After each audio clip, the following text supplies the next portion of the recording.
ಬಳಪ ಹಿಡಿದ ಭಗವಂತ ಇರುತ್ತಾನೆ ನಮ ಸುತ್ತ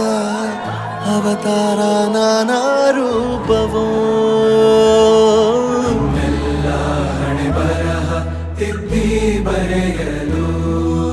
ಕತ್ತಲೆಯಿಂದ ಬಂತ ನಮ್ಮ ಕೈಯ ಹಿಡಿಯುತ್ತ ಕರೆದೊಯ್ದ ಬೆಳಕು ತೋರಲು